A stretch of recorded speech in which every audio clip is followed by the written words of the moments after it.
Welcome to the Uncommon Career Podcast, helping you to find God's calling for your career and to land a fulfilling, well-paid, and impactful position.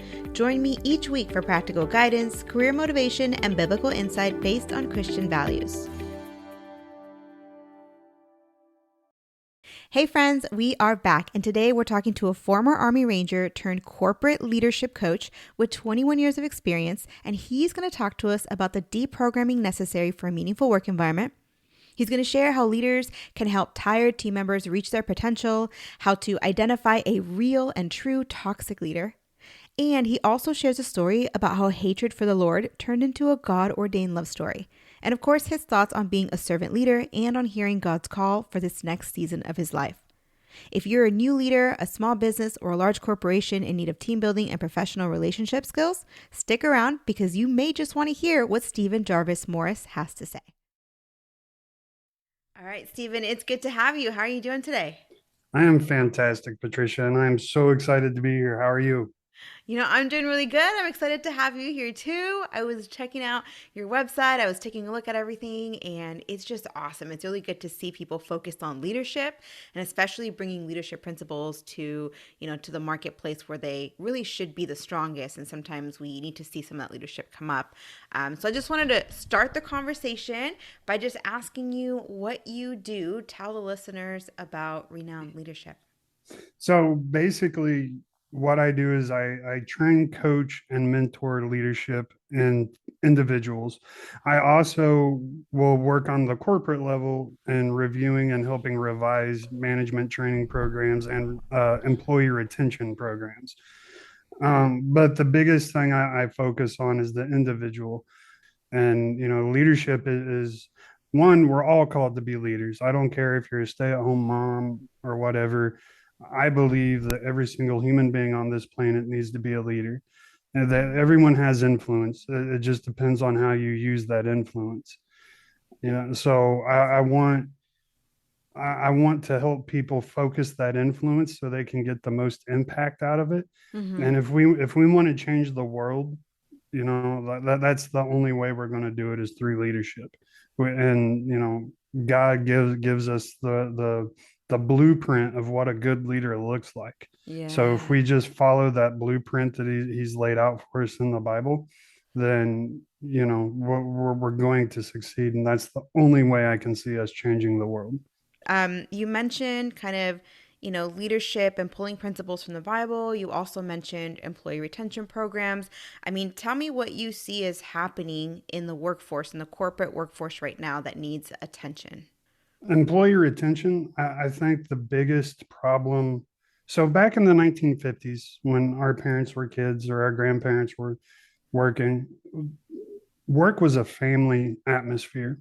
And just to give a good example of this, just yesterday I was on TikTok of all places. I don't know even why I get in that sewer, but I was on TikTok watching videos, and this dude gets on there, Mm-hmm. and he was on a profanity filled tirade about how it's a minimum wage job, blah blah blah blah, and just expressed how much he hated work.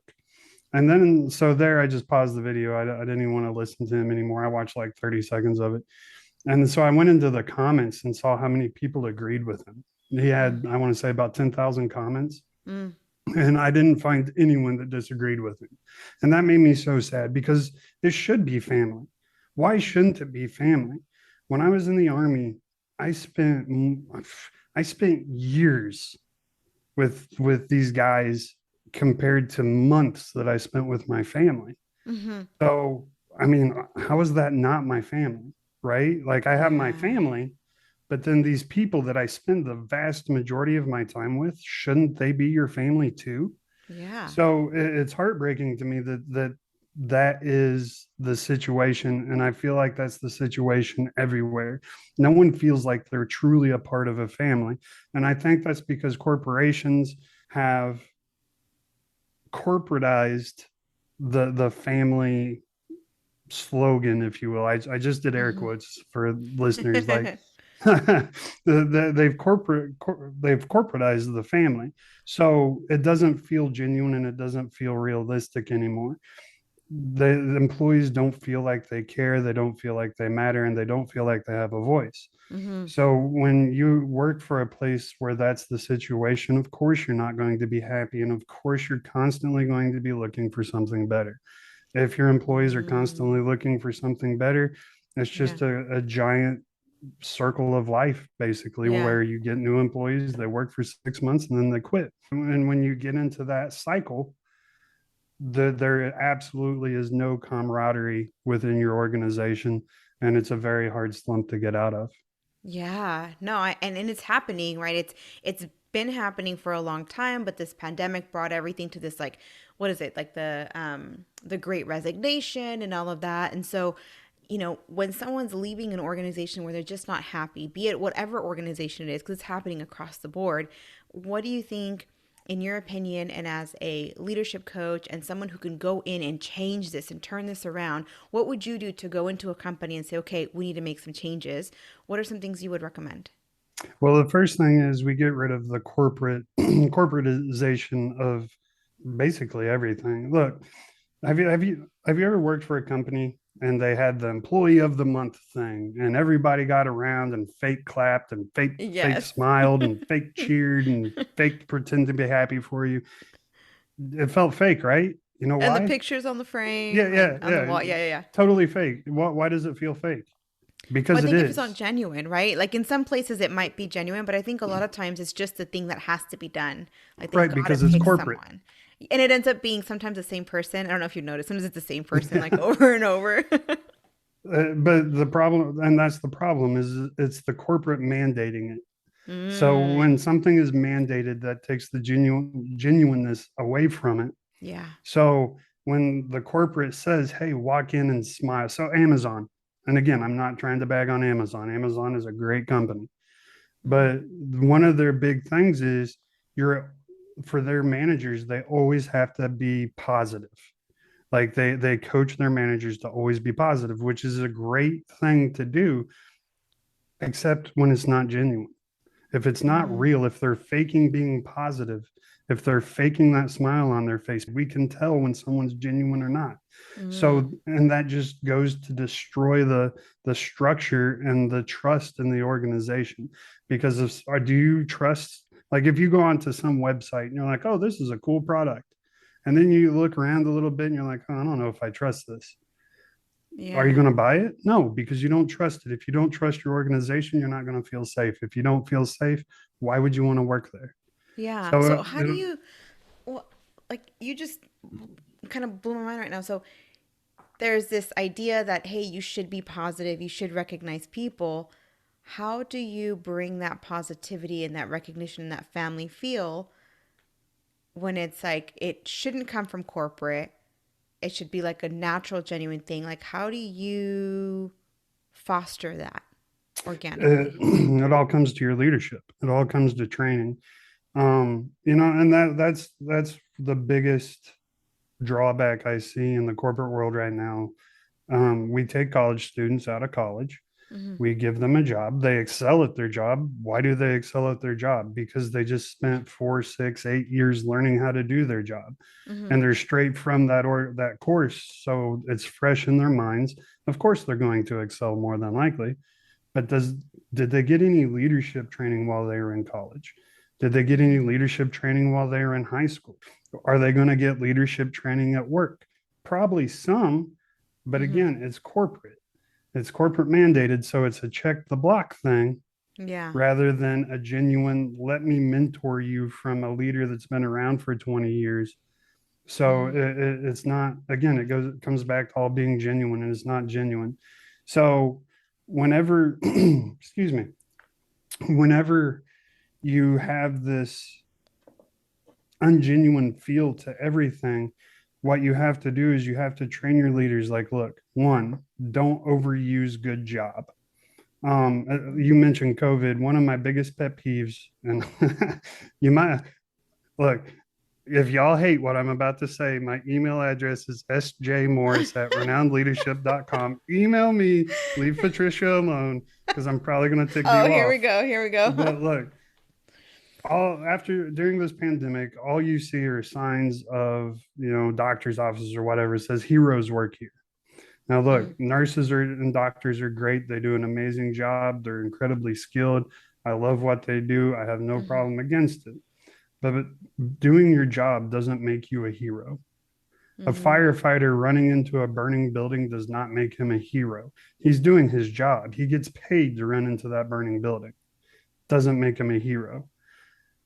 Now, if he gets hurt and pays a sacrifice doing his job, that's what makes him a hero. I was in the army for 16 years. People are like, "Oh, you're such a hero. Thank you for your service." I'm not the hero. I came home. I get to be with my family. The mm, heroes are the ones that never came home, the ones mm, that pay the cash that check. mm. So don't overuse the word hero. And my Yeah. point of all this rant, I'm sorry. No, not my at all. point my point of it is don't overuse good job. Don't Yeah, and overuse you could do better. Don't overuse pat on the backs. Don't overuse these things. Let's save them for when it really matters. it's that If someone concept come of empty compliments, right?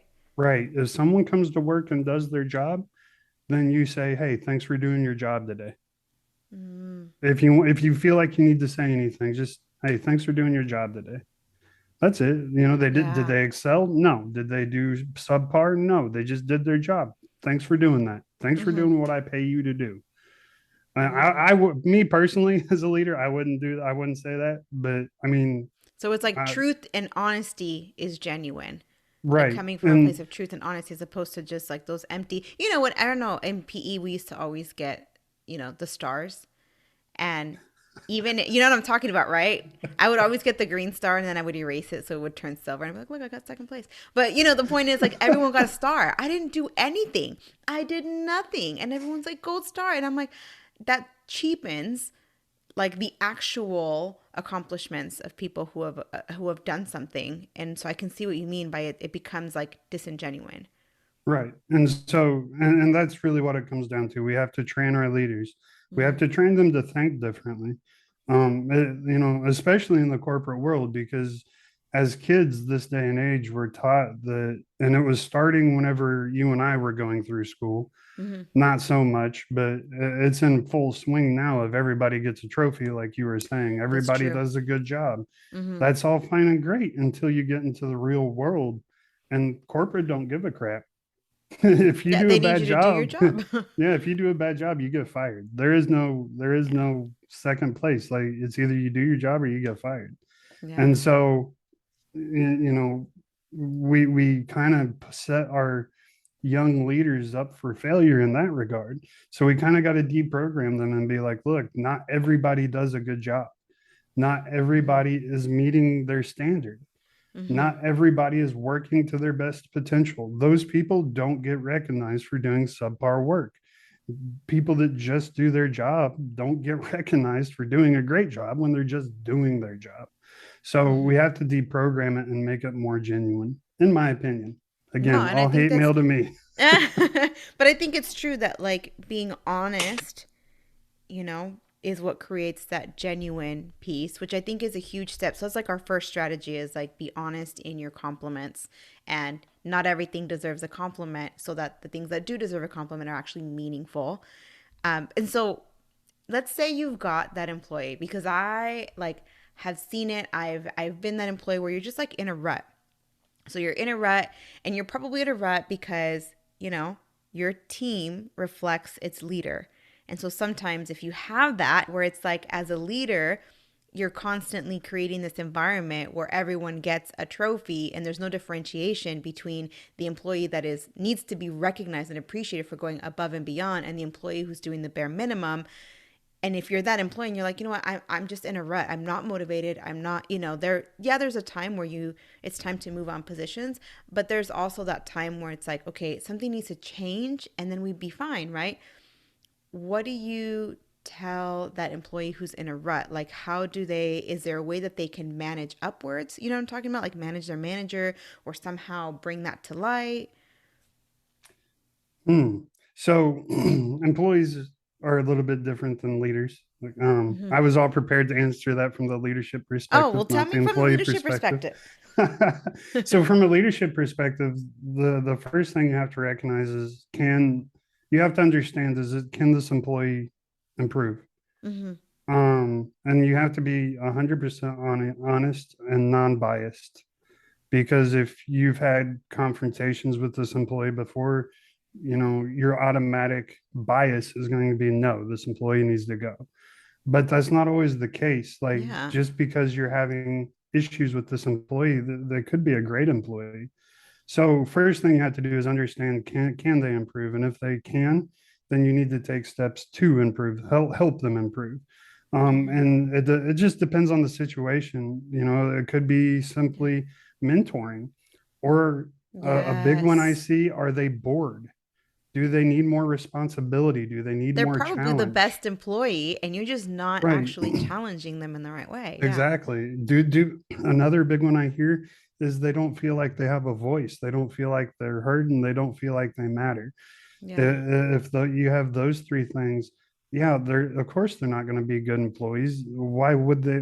Where's their motivation to be good employees? Hmm. So from a leadership perspective, you really just have to look at it and say, okay, can I save this relationship or not? If I can, then where's my problem coming from? Are they bored? Do they need more responsibility? Hmm. Or whatever the case may be, there are a million different situations that Yeah. it could be. From the employee's perspective, if you're an employee and you're finding yourself in the rut, you kind of got to ask yourself the same thing. And I did a podcast about this the other day, about toxic leadership because I hate that term. It's just like Why? hero. It gets overused and now it's lost complete value. Everyone, if you're a bad leader, you're a toxic leader. If you hurt my feelings, you're a toxic leader. If you don't give Mm. me the day off, you're a toxic leader. And I'm so sick of hearing people say toxic leader. So Just what is because it? Like what is if because a lot of these terms that have lost their meaning over time, like for example, gentleman is one of those terms, right? Everyone's called and I'm like, well, no, there was an actual finite definition of what that meant. But how would you define the actual definition of a toxic leader? How does someone know if they're actually working with a toxic leader? a toxic leader is someone that they're going to be completely self-absorbed, completely selfish. They're going to be completely disengaged. They're going Mm. to, you're going to, if you feel like like if you died in a car accident tomorrow and this leader would not care, Mm-hmm. that's going to be your toxic leader. Mm. It's, I guess that's a bad example, but No, that's that. Yeah, I know someone who had cancer and went to their boss and was like, "I'm terminally ill," and they were like, "Oh, so you're not gonna be able to work here? When would be your last day here?" Like that was the only question they asked. right, and that person would be a toxic leader. A good example of a toxic leader I got from our good friends Nanette in Virginia. Mm, I was listening to them talk the about it. lively office, right? Yes, yes. Yes, yes, lively office. They were talking, and Nanette, or I'm sorry, Virginia was sharing a story of a leader that they had a family day on a weekend Mm-hmm. for the whatever organization it was. Yeah. And the leader was meeting the families and the children and the husbands and the wives. And this person told Virginia that, I'm so glad I'm able to fake a good smile because this is absolutely horrible. And What? when I heard that, it was just like, man, what a toxic leader. If that is your Wow. mentality as a leader, you need to step down as a leader because you are ill suited to be in a leadership position. You Yeah. have to genuinely care about your people and man. So as an employee, to identify if you're working for a toxic leader, it's examples like that. Do they care about you? And be honest, because I know a lot of people that are going to say, no, my boss doesn't care about me. But yeah, they actually do. You just get your feelings hurt or you're sensitive or whatever, Mm. and So it's you almost like don't feel there's some um what is that? What is the word called? Like there's some grace on either end where it's like you just because you have an employee you don't agree with or that they're in a rut doesn't mean that oh they've got to be let go. And at the same time, just because a manager doesn't seem to have like a ton of interest in what you're doing doesn't automatically mean they're a toxic leader. So it's sort of like a give and take. Right. So in my last corporate job, I actually got called a toxic leader quite a few times. But keep in mind, I was fresh out of the army Okay. when I was working at this corporate job, Mm-hmm. and I was kind of running it like they were all soldiers, which civilians Okay. kind of have a little bit of a problem with. Okay, yeah. Um, So tell us, like, for those who haven't been in the military, like, share with us a little bit of the differences between, military and the corporate world. not a difference in leadership. The only difference is the language, the way I speak. Mm, So in a civilian job, it's, hey, would you mind going to whoever's office and picking up this document and bringing it back to me, please? mm-hmm. And in the military, it's like, hey, stupid, go get that, bring it back to me now. Like Okay, so it's it's very, just, like, directional, like, yeah. very straightforward. So that's really the only difference, and that's really the only problem they had with me is the way I spoke to them. Mm, And thank God, God really blessed me because he put me with a boss. yeah. His name was Eric Furrow. Shout out to And Eric. yeah, this dude mentored me all the way, and he was retired Army as well. Okay, So he that's totally amazing. understood what I was going through, and he was completely Wow. patient with me. And he would pull me into the office and be like, "Look, Steven, we cannot talk to people like this. Like Wow. So you're in a he kind of built civilian." this bridge. Yeah, he mentored me through becoming a civilian leader. And a lot of people think military leadership is just screaming and barking orders, and it's not that. It's just like you said, it's direct. It's Yeah. very direct. It's not polite. And so I had to kind of format my leadership style to be in polite society, if you Mm, will. yeah. And so, yeah, Eric really helped me through that. But a lot of people call me a toxic leader just because they didn't like the way I talked to them. But what they didn't know is I would sit in Eric's office and argue with him for hours on behalf of my guys Wow. So you'd or advocate. girls. Right. I was a bullet sponge for them. Anytime something stupid came down from corporate, from higher, it's like, hey, let's hold on. This is stupid and this is wasting my people's time. Yeah. Let's, and some stuff it's just like, hey, shut up and do it. Mm, And that's, sometimes that's what I would get told. And it's like, all right, guys, so this is what we got to do. But I would say 50% of the time I was able to save them from half the nonsense. yeah. So Which is and that that's what a manager should do, right? Is right, kind of navigate this process between upper management and the employees, and like we were talking about earlier, like part of creating that really good atmosphere and family like environment is the advocacy that you were taking on for your right, employees. right. And so um towards the end of my work with that company, I actually kind of got away from the reputation of being the mean toxic leader. As people, I started to change the way I spoke to people and became a little more friendly about it. Yeah. And then once that happened, they started to realize like, oh wow, Steven really does care. And Ah, there it is. He's not right, so so bad. but again, and it kind of set me up for failure because my counterparts, they were all, hey, good job today, great work today. Like he just did um, his job. How to like, and I would never do that. So it's like, once they realized like I was just a different type of leader, mhm. I got away from that toxic mentality, I guess, but Or it you is mean what it like is. they weren't thinking of you as a toxic Yeah, leader? yeah, yeah, yeah. Mm, yeah, yeah, yeah. So Wow. yeah, and so for employees though, really really be honest with yourself and just do you suck? Like seriously, ask and be honest, be brutally honest, because if you want to change, that's the only way you're going to change is to be brutally honest with yourself. Yes. Um, Take that. Sometimes there's moments where you have to acknowledge, hey, I'm in a rut.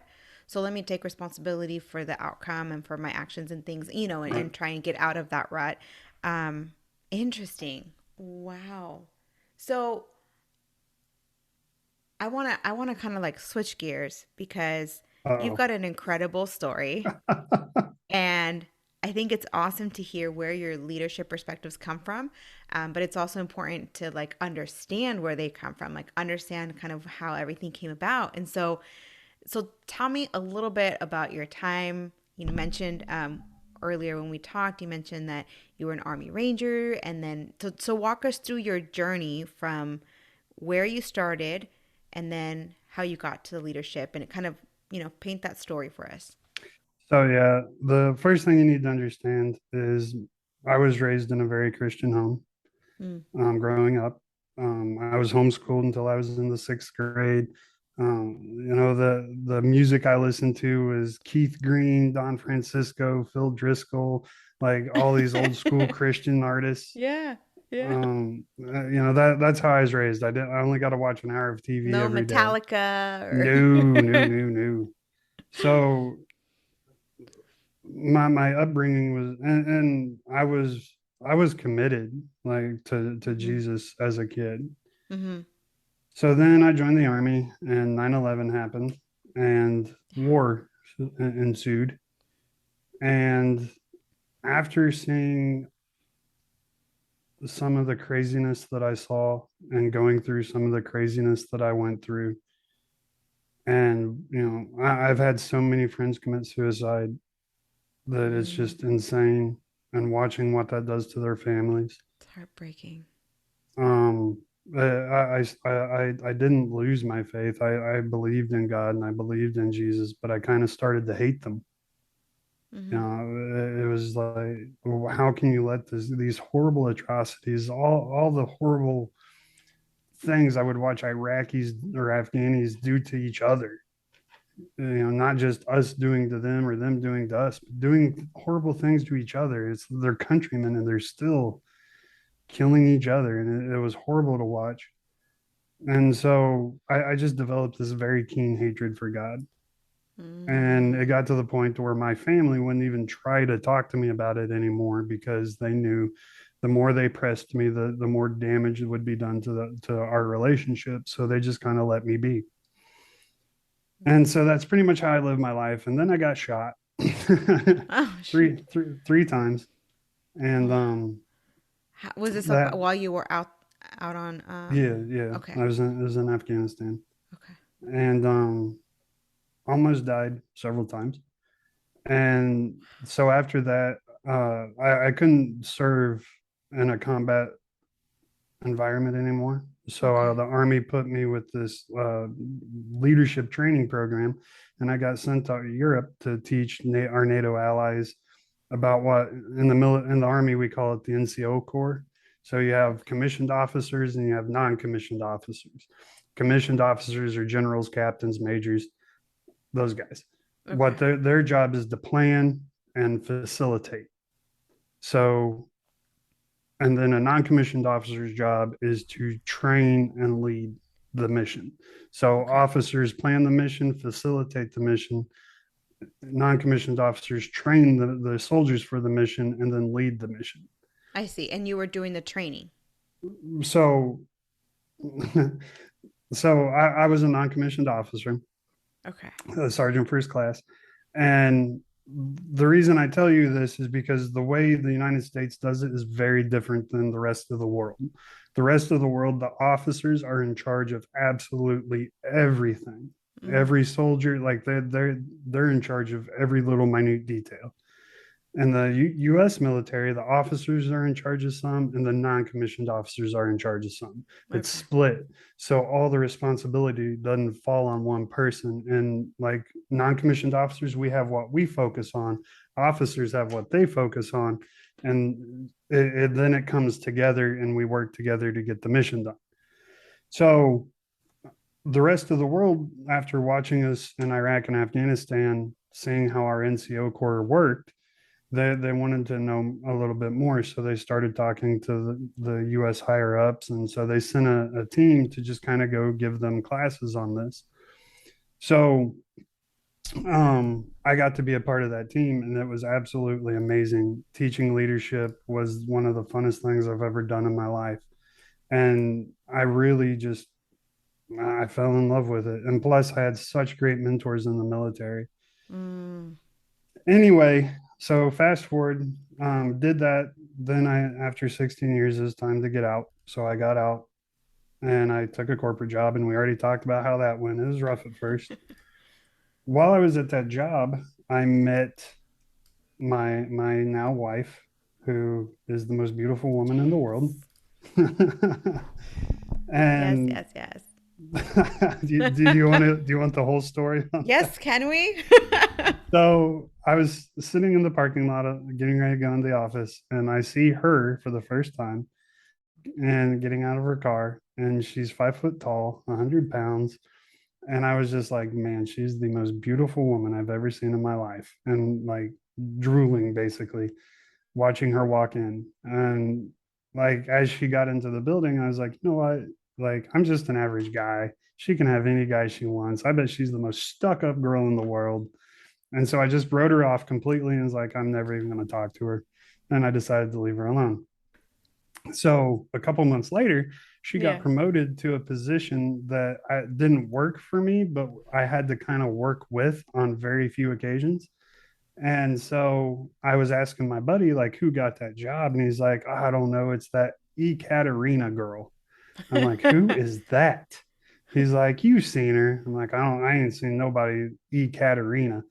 And so a couple of days later, she walked by our office, and he was like, oh, that girl just walked by. So I stick my hat on my office, and this is so embarrassing. I can't believe I'm about to tell you this. Say So it. I stick my head out of the office, and I look at her, and I realize who it is. And man, like just starstruck again. And I poke my head, or I go back into the office, and I look at Jordan. And I was like, man, she is beautiful.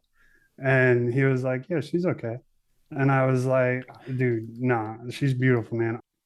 And one day she mentions Jesus. And I was like, oh, that was the dagger to my heart, man. Like, she's one of those Christian Jesus freaks. And so Mm. I was like, you know what? I really like this girl. So if she's okay with me being me, I'm okay with her being her. Mm. So I decided to try to work it out. And so we kept talking. And then so things actually got serious. And I asked her one day, I was like, Katie, what do I have to do to get you to marry me? And Mm. she's like, you have to love Jesus Christ as much as I do. Go, Dagger Katie. to She's bold. dagger to the heart again. I was like, oh God, why? And so I was like, all right, well, I love her, so I have to try. Mm. And so it was a rough while after that. It was rough. What do you mean And rough? What do you mean by that? because I was trying so hard, but again, it wasn't genuine, it was fake. She could tell. Mm. And so she didn't trust it Yeah. until one day and I don't know what everyone believes. This was just my experience. Don't judge me. Um, I was working one day, and it was kind of like an out of body experience, or kind of like, I don't even know how to explain it. I was working and communicating, but I wasn't there. Mm. I had this vision, and I was in the dark, in the cold, and it was dark, man. Like you couldn't see your hand like an inch from your face. It Mm-hmm. was blinding darkness, basically, and it Mm. was bitter cold. It was biting cold, and so I I could tell people were around me, but I couldn't see them, Mm-hmm. and it felt like it was a lot of people. And then all of a sudden, I saw this light, and it got brighter and brighter and brighter. And as it got closer to me, I could see it go up to people, and I could see like their silhouettes, and I could see them run away from the light. Everyone was running away. So that scared me even more. Mm-hmm. And I'm talking fear like I've never felt in my life. Wow. And so finally, this light goes up to this one character. And all of a sudden, as it gets closer, I realize it's Katie. So I start screaming at her, and she can't hear me. And I'm like yelling at her, telling her to run, and she can't hear me. And so once the light gets to her, it just kind of reaches out and puts its hand on her cheek, and I realize it's Jesus. And so, funny fact about that is, I remember feeling so jealous that Wow. Jesus was touching my girl. But Wow. That's so interesting, Yeah. right? You're But like, get off her. yeah. And I'm yelling at him like, Katie, run. And Mm, like they start talking and laughing, and she's just completely at peace. And then he says something to her and then looks at me and smiles. hmm. And as soon as he did that, like I remember like that fear that I felt that I've never felt fear like that before just got multiplied by 10. And like Wow. my heart's racing. Like I just can't even tell you like how it felt. I can't describe it. It was just, it was scary. And so he takes a couple of steps towards me and I start to back up to run. And then he stops and he looks at Katie and calls her over to him. And she walks over to him and he takes her hand and they talk for a minute. They laugh and then they both look at me. And then he says something to her, lets her hand go, and she starts walking towards me.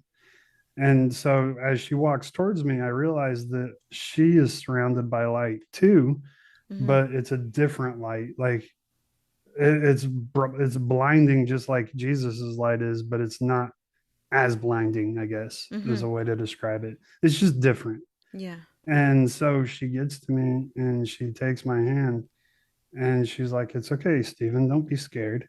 It's just Jesus. He loves you very much." Wow. And I was like, "Katie, we gotta go." And she's like, "No, honey, we don't. We're where we're supposed to be." And then after she said that, like I was kind of still trying to back up and pull her with me, but I couldn't. Mm-hmm. For some reason, wasn't strong enough to move 100-pound girl. And That's how it is, and that's how it is in these moments, right? and so Jesus gets to me, and as he gets to me, all the cold goes away and all the darkness goes. I can't even see the darkness anymore. Like it's just everything is gone. I can still see the people, but I can't see the darkness and I can't feel the darkness anymore. And that's something I forgot to describe to you is that I felt like the darkness was trying to pull me, like Mm, not down or away, just pull me in every direction. Like it was just pulling at me. wow. And once I got into the light, I couldn't feel that pull anymore. I was free and I could see and I was warm. It was a kind of warm, like you could lay down and go to sleep without a blanket kind of warm, like it was Yeah. comfortable. And Jesus, he didn't say anything to me. He just took my hand and put Katie's hand in mine and then turned around and walked away to go save more people. And that's when I kind of snapped out of it and I was like, what just happened? And so after that, it was like, okay, Jesus, you got my attention. I'm back. We're Yeah. good. Like That's amazing. kind of like a I'll forgive you if you forgive me kind of thing. Like and Like a uh, reconciliation. yeah, and I talked to a preacher about it and my dad, and it was like I feel kind of stupid because I literally said that like God, I'll forgive you if you forgive me. I Mm, was like that seems pretty bold to say that you'll forgive God, and that my dad told me and this preacher told me that it's not crazy at all because I felt slighted by God. Even though God did nothing wrong, I still felt slighted. And so in order to get that away from me, I had to forgive. And it mm, may not be forgiving God, it may just be forgiving myself, but like that's the way it came out. And so it's okay. Don't feel guilt from that. That it was yeah. perfectly healthy and perfectly normal. And I did the Wow. right thing, blah, blah, blah, blah. So Wow. yeah. That's amazing. And people, like, at the beginning of your story, you said something like, oh, don't judge me if this and that. Like, but this is the reason why these stories need to be told is like this happens, and I feel like hearing these stories helps us with our unbelief. You know what I mean? Like those people that are Mhm. like, "Oh, does God exist? I'm not sure if he does." Or and just Oh, kind of hearing that this happens, it's like, "No, God exists." that's the whole reason renowned leadership exists is because God did it for me. So, Because tell me more. so I didn't like very early on after I left the army, I knew I needed to do renowned leadership. I just didn't know how to do it. Mhm. And so Katie and I got married in February, and Congratulations. thank you. Congratulations, And Katie. so we got married, and when was it? June, I think. Mm. I come home from work one day and she comes running up to me and she's like, "So, there's a thing." I was like, "What thing?" She's like, "It's called Life Surge." I was like, what's that?" Yeah. And she was like, "It's a Christian conference." I Okay. was like, "Oh, okay." And she loves Christian conferences. I've never been to one, and she wanted to take me to one so I could experience it. Mm-hmm. And I was like, "Okay." I was like, "Where's it at?" She's like, "Cincinnati, Ohio." "How far away is that?" I was like, "That's like 2.5 hours, dude." And she's like, "It's okay. We can make the drive." I'm like, "Okay." She's my baby. I'm not going to tell her no. You're like, if you want to go, Two, I'm yeah, gonna go. yeah, I'm not. So I was like, "All right, we'll go." And so then I looked at the tickets, and the only tickets that were left available were like $250 a piece or something like that. I don't even remember, but Wow. they're just stupid. They were far more than I would ever pay for something Mm-hmm. like that. But then it was like, Katie wants to go, so whatever, I'll pay whatever. So we go, and she found this on Facebook. And the reason I say I know for a fact God exists is because I would have, like, even if I had seen that, Mm-hmm. I would have never. It's in Cincinnati. I live in Indianapolis, Indiana. Mm. I'm not making that drive. It's Yeah. ridiculous. It's not something you would ordinarily do. Yeah. So, and especially once I saw the price of the tickets, I'm not going to pay for those tickets. That's ridiculous. I don't care if she wants Yeah, to that's go. really Like expensive. that. That's stupid. I'm not doing it. But the fact that she saw it and she wanted it, it kind of melts my heart. I can't It's tell that her no. moment So, again where Jesus is like right. taking her hand, taking yours, and he's like, Yeah. So um we go to Life Surge, and it wasn't just for me, it was for her too, because Katie, one of my biggest pet peeves with the Christian community is the Christians have to be poor mentality. mm-hmm. 100% Um agree with you on that. 100% agree God, with you. and people like to misquote the Bible verse that says money is the root of all evil. But that's a misquote, because the Bible doesn't say that. It says the love of money is Mm-hmm. the root of all evil. Mm-hmm. So you can have as much money as you want, as long as you don't covet it and love it, you're fine. It can't corrupt you. Yeah. Once you start to love that money, that's where the And place it corruption above comes. Jesus. Yeah. Right. That's where the evil comes. So we don't have to be poor. So Katie was always kind of this mindset. And we went to this Life Surge, and Myron Golden was there. Oh, so good. And Myron Golden is awesome. And I knew who he was before we went there. Okay. And I was actually excited to see him. So, he gets up there and talks, and he talks about this stuff, and Katie's like, I've never thought about it that way, because, and let me tell you what he said. This is so amazing. He said, "The most selfish thing a Christian can do is be poor." I was like, Mm-hmm. "Wow, that is a bold statement right there." It's He's true. like, think about it. If you're poor, what can you do? Who can you start? Everything in life requires money. Mm-hmm. He's like, you can't truly serve people if you don't have money. I'm Yeah. like, man, that is so true. And he broke it down in so many ways. And it's like, okay. So Katie was kind of like, okay, maybe I need to rethink this. And then, I got to meet Shane Sams, who is like, so you have this idea of this business. This is how you're going to do this business. And I'm Mm-hmm. like, oh, this is what I need. And so we go back home after Life Surge, and we go to church the next day, and there's a guest preacher that neither one of us knew was going to be there. And this dude pretty much said the exact same thing as Myron Golden, like almost word for word. And it was just like, you ever had that when God's trying to tell you something and it's just like he's punching you in the face with it over and over and Well, I over? don't know about that, but I do get those moments where it just comes from everywhere. Like everywhere Yeah, that I go, like it's the just same thing. nonstop, just Yes. Yeah. listen to me. And so Katie and I talked about it, and it's like, okay, so man, this is something we need to pay attention to. Mm-hmm. So then a couple weeks later, we went to that what is it called, Income Surge, Yeah. with Income Shane surge. Sams, Yep. and it was just like, man, like this is the path that we got to go on.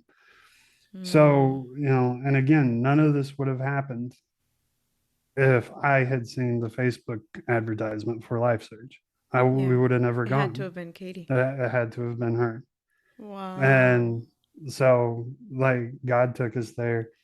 God That's awesome. shaped our minds to accept what we needed to hear, Yeah. and we heard it. And then that's how we got started. That's how Renowned became So Renowned. amazing. Okay, okay. So, as we start to wrap this up, tell me a little bit, like if you were to encompass renowned leadership in 1 to 2 sentences, like what do you want? What's the message that you want to put out into the world with renowned leadership? Leadership training doesn't have to be expensive. You can get quality training.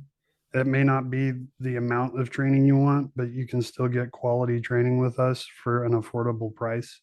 Mm-hmm. When you talk to people, they're like, yeah, I can afford it. And yes, it is expensive. Like if you want my 21 years of experience, it's expensive.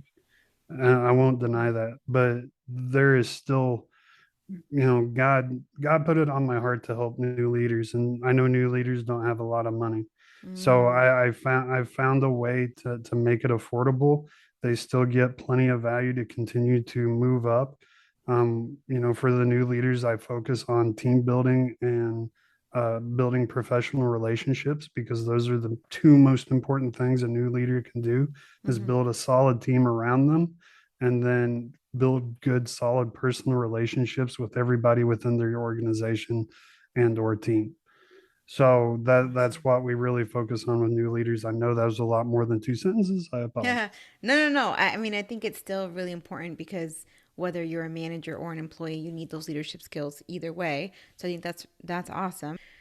So you've got this calling, this assignment that you're like, hey, I'm bringing affordable leadership skills to small businesses, to managers, to employees, because everyone can be a leader, like you mentioned earlier. Mm-hmm. And so you, even in those moments where you were away from God, like, well, first you went into the military, you're having this experience where you are a hero. You did, suffer and sacrifice for your country, and you had this experience. And in that moment, because of that major sacrifice that you made for your country, like you doubted God, you hated God, and you were like, how could you let these horrible things happen? And so then you kind of go through all of this, these phases, and to see it come around of all people through Katie, like to see, you know what I'm saying? Like how your calling is coming not just through the work experiences that you had, which sometimes is this thing that like, oh, let me look back at my work experience. But for you, it was like this like wrap around of your entire life where God was like, let me orchestrate all these different pieces of your life, including your marriage, and then use Katie and use your relationship with her to then also bring you into your calling that you're doing now. So I just wanted to like in my mind sort of like bring this story to a full circle. And it's just beautiful how, even in those moments where we're not happy with God, when we're mad at God, when we hate God, even in those moments, He's still orchestrating a way to get you into your calling and to kind of like love you back into relationship with Him. I think that's amazing. I think I was supposed to hate God. Like I think that was part of the learning experience. Mm, Like I think he planned that as well. He knew it was going to happen. Of course, he knew it was going to happen, but it was yeah. something I had to go through in order to have the constitution to do what I'm doing now. Like because let me tell you, when I got out of the army, Yeah. I was so depressed because I left everything I loved. I left everything I knew. I thought my life was over. Wow. I weighed 220 pounds when I left the army. And Wow. I, but like a year and a couple months after that, weighed 300 pounds. I gained 80 pounds in a year. Wow. And this is after Like, you left the army? yeah, Okay. yeah. I just got like, it was horrible. And then, so that just made my depression worse because I hated myself. And, Mm. I'm back down to a slim 235. I'm getting back down to 220. Thank Congratulations. you. It's taken a lot longer than a year, Wow. but, no, but I'm getting to where I love myself again. Like Mm-hmm. and I had to go through all that experience to be able to shape my message the way it's shaped. Yeah. and all of that, even the fact that I hated God. And let me, I don't want there to be a misconception. My program isn't it's not a spiritually based program. A Mm-hmm. lot of my program, I do draw from the Bible, but I don't necessarily advertise that. Mm-hmm. And Katie and I both prayed about it, and that was how we felt God wanted it to be, Yeah. kind of like sowing seeds rather than harvesting it, if you want to look at it that way. Yeah. So it's just the principles, right? Yeah, yeah. Mm-hmm. So I don't want people to think that if they go try to, if they hire me, they're going to get, A sermon. A Bible verse every day, because that's not what I do. Yeah. But it that experience of having to hate God and then having to forgive later, that taught me valuable leadership lessons that I'm Mm-hmm. able to convey. And so, I mean, just every single lesson that God has put me through, every single hardship He's put me through, even recovery from after I got shot, Mm-hmm. that brings understanding to my life, because getting addicted to morphine, having to get unaddicted to morphine, just everything, Wow. like every experience was for a reason. Yeah. And now that I see that, I appreciate it. But like you said, for the longest time, I didn't. I hated it. And it was a rough life. It was hard. Yeah. But you know what? Like it reminds me of how you were mentioning, not to like go back in after we're like wrapping it up, but I know you were mentioning that these hollow compliments, right? Like to me there's this parallel in that moment where like you hated God and God's like just give it like I'm not afraid of this deep moment. I don't want your hollow, like, when you were with Katie and you were kind of doing it, but not really in it. That's like the Mm-hmm. equivalent of the good job. That doesn't really mean anything, right? And I feel Yeah, like 100%. God's not afraid of your hate or your anger. He's not afraid of your hurt. And to me, that's like just so interesting, right? That you recognize at the same time that, hey, you don't need to say good job because it means nothing. And it's like the same thing where you're like, you don't need to pretend like you love God. Like if you're angry, if you hate God, like you have to go through that time period and be honest. So here's a question for you. And I don't know the answer to this. So if Mm, you do, I'll be very impressed. How many times in the Bible did God tell someone that they did a good job? 17. I'm just kidding. I Really? don't Oh, know. No. No, I have no idea. But you're it's not right. very many. No, It's not many. it's not many. And there's a reason for that, I'm sure. Yeah. Because we were just doing what we were supposed to do. We didn't go. Jesus went above and beyond. That's Hmm. why he got the good job, Hmm. right? Amen. Abraham, That's true. Abraham, Abraham was just doing what he was told to do. He was just doing his job, Hmm. and he didn't do a very good job of it at that. He was a liar. Like, Yeah, except for Jesus, everyone else like has some sort of sin or so I something, mean, some sort of failure. Yeah, yeah. like so God, that in my opinion, like that's why he doesn't do it, because we don't deserve it. We Hmm. haven't done a good job. So we Yeah. don't get told a good job. We don't get that pat on the back, the coveted POB. Which is Like, different from like love. Like he loves us no matter what. right.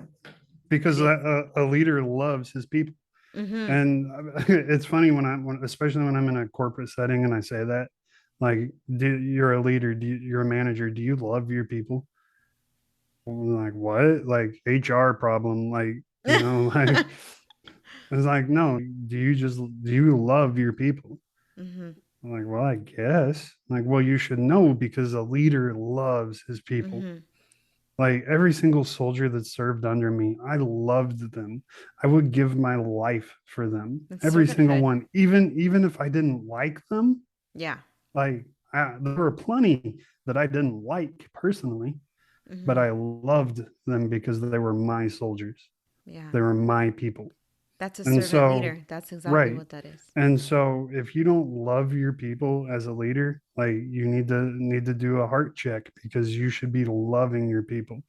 And once you love your people, everything else is easy. Everything else will come naturally. It'll come easy. Really just love Mm-hmm. your people, man. That's awesome. I mean, think about it. If you love your people, that person you were talking about that went to their boss with cancer and Mm-hmm. like, I'm terminal. Like, Yeah. what kind of tool says, Oh, yeah. well, so how long can you work? Like, how Yeah. heartless can you be? Oh, it There was was no absolutely love. heartless. Absolutely So, heartless. but if you flip that coin and, that leader loves their people Mm-hmm. and comes in and says, I'm terminal, what's your reaction then? Oh man, what do you need from me? Mm-hmm. That's the first thing I would say is, I'm so sorry. What do you need? What can Yeah. I do to serve you? Because your life sucks and it's about to get a lot worse. Yeah. So let me make it as comfortable as I can. Let me do at least do something. So I mean, and that's the difference is you just have to love your people. That's awesome. And so we'll end it on that note. You got to be a servant leader. You got to love your people. That's awesome. 100%. Thank you so much for joining us. Give one last shout out to your business. Tell us where we can find you and wrap it up with that. Yeah, absolutely. If you want to come check out what I do, get in touch with me. Go to renowned, RENOWNED, leadership.com. You can also email me at sjmorris, MORRIS, at renownedleadership.com. I answer every single email that comes to me. And also, there's a button in the top right corner of my website that says book now. You can book a free consultation with me, come learn something from me, see what I have to offer in person. I'd love to talk to anybody and help anybody that reaches out to me. So reach out to me. And yeah, Sweet. All right. Well, thanks again for coming on the show. We'll see you on the next one. thank you so much.